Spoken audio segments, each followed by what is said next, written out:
Next up on WTV, from Winter Extravaganza to connections made through music, a special WTV Daily Update featuring all things music with a side of Redhawks sports. WTV's Daily Update starts right now.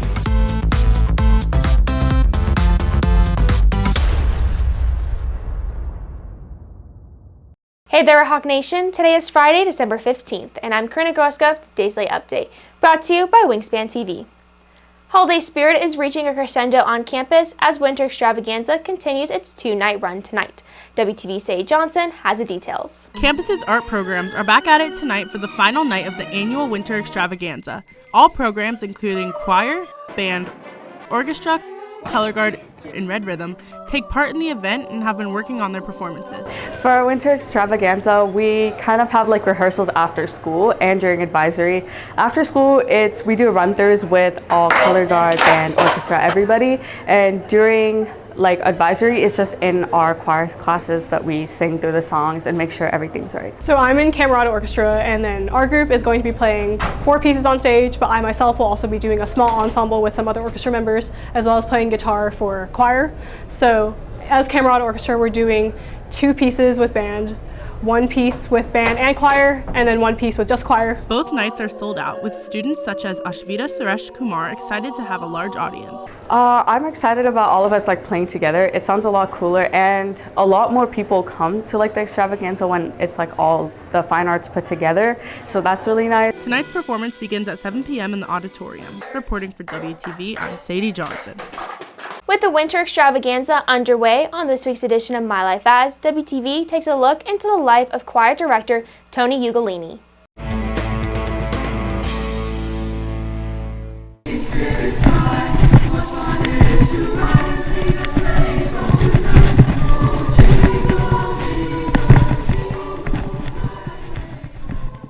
So we all met up after school, and then we went back to our holding rooms. We had to make sure we were in where the places we needed to run our songs. So you'll see us in the hallways beforehand. Then we would go on stage and run through each of our songs and wait again for the next time. And it'll be a really exciting show, getting all of the last minute issues out of the way, and we hope everyone can come see it.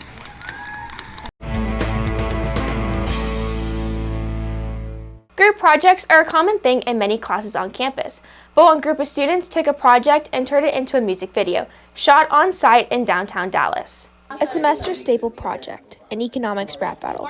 The assignment, to create a rap that incorporates terms and vocabulary used throughout the unit. Teacher Scott Lee provided loose guidelines that helped promote creativity, but seniors Adurheem Sheikh, Maggie Wong, and Lucas Blois took it above and beyond. So I think planning it and talking with the group, I mean, if this was with anyone else, I don't think I would have done it as well, or I wouldn't think I would have had that much of a passion. This isn't the first time these 3 have worked on an assignment together. So we all really love like movies, especially Christopher Nolan, and we did a Barbie versus Oppenheimer type thing, and we couldn't really do that like low words here, like put no effort into it. So we decided to just like put a lot of effort into it. And it was also really fun just shooting it because it was like a little short film. So when the rap battle project came along, the trio knew they had to go all out. Going all the way to downtown Dallas, the trio was on location for more than 12 hours, recording in a parking lot, editing all night long. And then the final econ project premiered, but Lee wasn't surprised by the group's above and beyond effort. I wasn't surprised because from their first unit, they went big. I knew it was going to be big because they were working on the project like a month prior to when it was due, which is like a good long time. I knew it was going to be big, I just didn't know how big, and it blew away my expectations. For Blois, the amount of effort put into a project relates to the people you have around. We had actually talked about it before, how like if it wasn't the 3 of us, if any one of us was missing, or if it was any other people, we really felt like we wouldn't have tried that hard in any of these projects. And so I really think it's about the environment that you place yourself in and the people you surround yourself with. Reporting for WTV, I'm Karina Groskaya. Whether it's a music video or a live performance, music is a universal language that can bring people together from all walks of life. And that's the case for a teacher, a student, a custodian. 3 different people with a musical connection. WTV's Joaquin Perez explains. From the strings of orchestra to the brass instruments of band, to the harmonies of choir. The sound of music often fills the fine arts department. But on the other side of campus, the strums of a guitar stand out in the social studies hallway. Over the past year, economics teacher Scott Lee has been learning how to play the guitar, and after some practice, he started bringing his guitar to school and playing for his students during his free time. As an example, I have some downtime in class, or like let's say some of the students are working on activities. I like to play softly, and another thing that would be to kind of abrasive or attention-catching the ears. And what I realized actually is that the students tend to all calm down and focus on their work a lot better. That was not something I expected at all. Lee continues his guitar playing during advisory, and one of his regular visitors is junior Evan Bullitt. So, when Lee started playing the guitar, Bullitt, a guitar player himself, found a new reason to continue visiting his class. Mr. Lee is a fun teacher already, and then now he can play the guitar and sing, and so then it's like a fun little game kind of to be able to do a duet with him. But Bullitt isn't the only person that's been drawn into room C105 by the sounds of Lee playing guitar.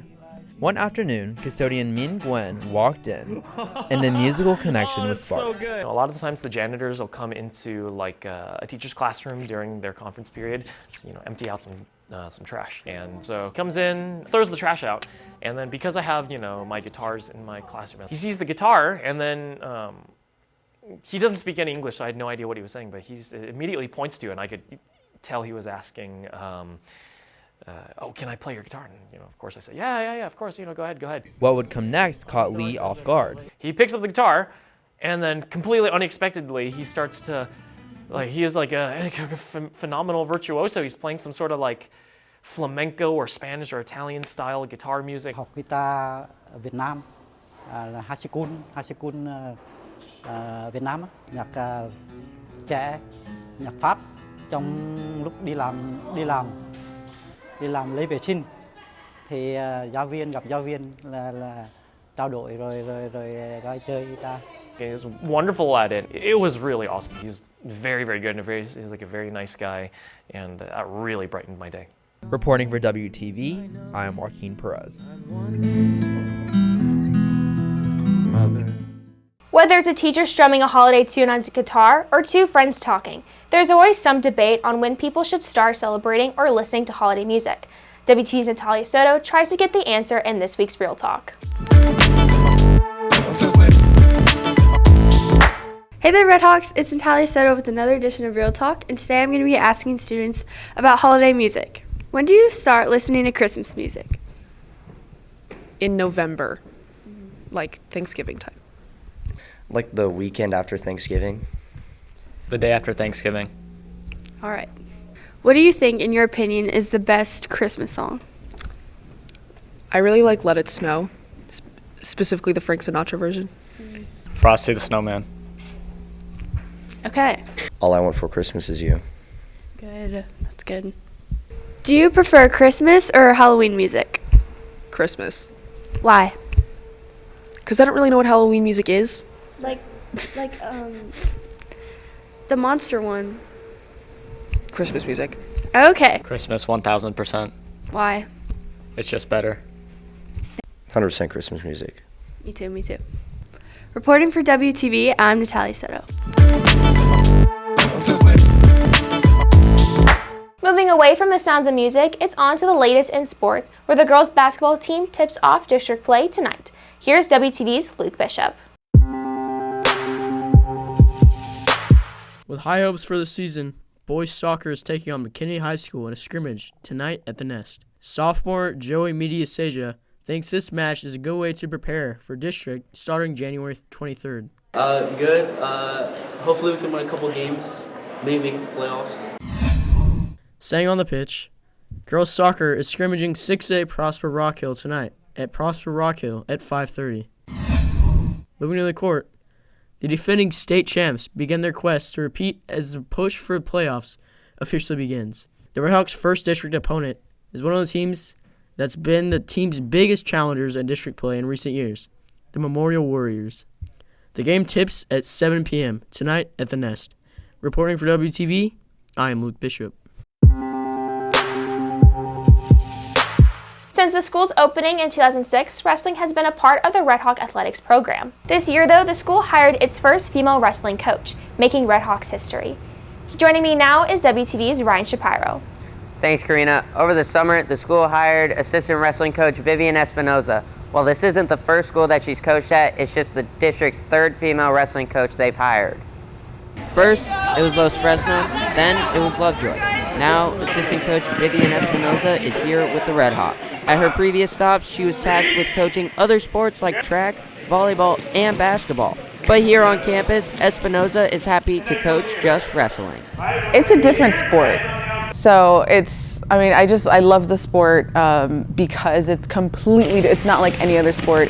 I just like the uniqueness of it, how every wrestler can have their own style on the mat. Finding out that she was the team's first female coach was a bit of a surprise to Espinoza. Well, I didn't know it until Coach Coons had hired me that I was the first female. So that kind of made me a little bit nervous, but I'm excited.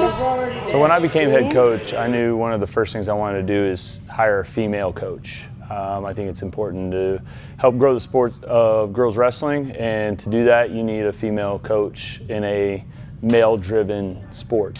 Sophomore Danny Banks feels that Espinoza adds a new element to the Redhawks wrestling program. Well, for one, she is a female, so it's a new type of energy, and she understands more than our male coaches do. Like Coach Coons, he understands a lot, but she understands the difficulty of being a female and then on the team as well with a lot of voice. After going through 6 coaches in just 4 years, senior captain Taylor Clapp loves having a female coach and believes she will help expand the team. I love having a female coach. It truly it helps a lot during wrestling because she understands what we need to do, what helps us to improve. Wanting to put more focus on the girls' team, Coons knew hiring a female coach was a necessity. Like I said before, I think the first step to grow this program was to hire a female coach. I think the diversity of it is key. I think having that will grow the team. That's not guaranteed, but I think it's a step in the right direction. I just want our team to grow. I want to fill out maybe 1 or 2 in every single weight class, have our options, and then start winning more tournaments with all the girls that we may have or could have. With one of their final tournaments before the break slated for tomorrow, the team will look to gain some momentum before competing in the Sand Slam tournament. Back to you in the studio, Karina. Thanks, Ryan. The team will compete tonight starting at 7 o'clock. If you're looking for more from Wingspan, you can follow us at Liberty Wingspan on Twitter, Instagram, and Facebook, or visit our award-winning website, libertywingspan.com. And now for today's announcements. Key Club is partnering with the Liana Strong Foundation to host a donation drive until December 15th. They'll be collecting toys, stuffed animals, coloring books, board games, and blankets for kids in hospitals. Please drop off any donations in the box in Miss Brent's room C241. PALS is hosting a board game drive from now until winter break. Each game is worth 2 service hours. Please bring all donations to Mr. Barr's room C138. Liberty ornaments are available for purchase and will be delivered this week. Buy our ornaments for only $10. PTSA is also offering Santagrams for $5. Send a Santa hat and personalized message to a student, teacher, or staff member. Messages may be sent by you or sent anonymously. Santagrams will be delivered during lunch periods on December 18th, December 19th, and December 20th. Each person who purchases a Santagram as well as the recipient will have a chance to win a gift basket with an assortment of goodies. Purchase a Liberty ornament or a Santagram using the QR code listed. That's it for today's late update. This is Karina Goska for Wingspan TV.